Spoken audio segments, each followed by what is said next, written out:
এক দোস্ত প্রতিদিন তার দোস্তরে মাছ খাওয়ায়।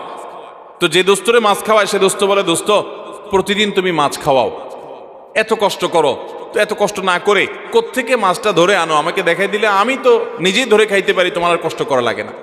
দোস্ত বলে, না সেটা তো করা যাবে না, তোমাকে আমার পিস পিস ঘুরাইতে হবে। যদি তোমার দেখাই দেই তাহলে তো তুমি আর আমাকে কেয়ার করবা না, থোড়াই কেয়ার করবা। অনেক আলেম ওলামা আছেন যারা আলহামদুলিল্লাহ মানুষকে দোয়া শিখান, তাসবিহ শিখান, কিন্তু দুঃখজনক যে আমরা অনেকে আবার আছি যে আমাদের মুসল্লিদেরকে আমরা দোয়া শিখাতে পারি নাই। এটা আমাদের অপারগতা, আমরা স্বীকার করছি। আপনাদের শেখানো উচিত, আর আপনাদেরও শেখা উচিত। কতকাল আপনি হুজুর দিকে চায়ে থাকবেন? বাংলাদেশে মানুষকে দেখা যায় ঘর উদ্বোধন করবে, হুজুর লাগবে। গাড়ি কিনছে, নতুন ট্রাক, দোয়া করতে হুজুর লাগবে। ছেলের খাতনা করাইছে, হুজুর লাগবে। বাপ মারা গেছে, হুজুর লাগবে। প্রতিটা কাজে হুজুর। আমি একবার এক থানার ওসি সাহেবকে বললাম, উনি আমার অফিসে আসছিলেন, আমার থানার ওসি, কথাবার্তা হচ্ছিল। একটা পর্যায়ে কি একটা প্রসঙ্গে আসছে, আর বললাম যে ওসি সাহেব, একটা বাড়ি থেকে আপনাদের অসৎ অফিসাররা যারা টাকা খায় কয়বার খাইতে পারে? যদি ভায়োলেশন করে একবার ঘুষ দিলে আপনারা খুশি হয়ে যান, ঠিক আছে ভাই একবার দিছো, এবার তুমি করো, আমি দেখতেছি। যারা অসৎ তারা করে, সবাই না। কিন্তু একজন মানুষ যখন বাড়ি করে তখন কিন্তু এই দোয়ার যে আনুষ্ঠানিকতা আছে, এই আনুষ্ঠানিকতার মাধ্যমে এলাকার হুজুর কিন্তু কয়েক দফায় টাকা পায়। কিভাবে?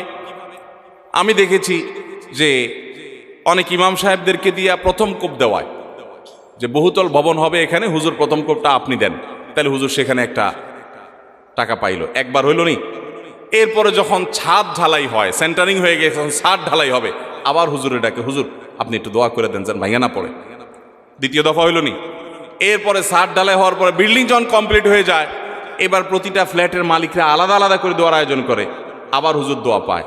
তো একটা বিল্ডিংয়ে যদি 10 জন মালিক থাকে, যার যার ফ্ল্যাটে উঠতে আবার 10 বার দোয়া পায়, তাহলে 10 বার 10 জনের মাটির কোবে একবার 11 বার, ছাদে সেন্টারিং এর সময় একবার 12 বার, আর কমপ্লিট হওয়ার পরে একবার 13 বার।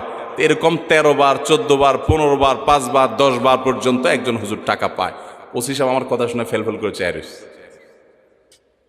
যাই হোক, এখানে আবার মিলাচ্ছি না আমি যে ঘুষের সাথে এখানে হুজুরদের টাকা দেওয়া। দুনিয়াবি কাজ, দুনিয়াবি যে কোনো বিষয় হুজুররা যদি করেন সেটা বিনিময় দিলে সেটা জায়েজ আছে। কিন্তু আমি বলছি যে আপনি নিজের দোয়া নিজে করতে শিখেন। আপনি সবকিছু হুজুরের দিকে চেয়ে আছেন কেন? বাংলাদেশে মানুষ দোয়া করতে জানে। মসজিদে নামাজের পরে সম্মিলিত মোনাজাত যেসব মসজিদে চালু আছে তারা করে, বেশিরভাগ মসজিদে চালু আছে বাংলাদেশ। আপনারা দেখবেন যে কোনো ব্যক্তি হয়তো নামাজের পরে জিকির আসকার তাসবিহ যেগুলো মাসনুন ওজিফা আছে সেগুলো করতেছে, এদিকে ইমাম সব হাত তুলছে। তো কেউ যদি ওই টাইমে একটু জিকির আসকার করে, তো আশপাশ থেকে দেখবে মানুষ এভাবে গুতা মারে। খেয়াল করছেন? এর মানে কি? এর মানে হলো হুজুর হাত তুলছে, তুমি বসে আছো কেন এখনো? আচ্ছা, এরপরে হুজুরের মনে করেন আজকে 4টা 5টা জিনিস চাওয়ার দরকার, আল্লাহর কাছে চেয়ে ফেলছে, আল্লাহ আমাকে মাফ করে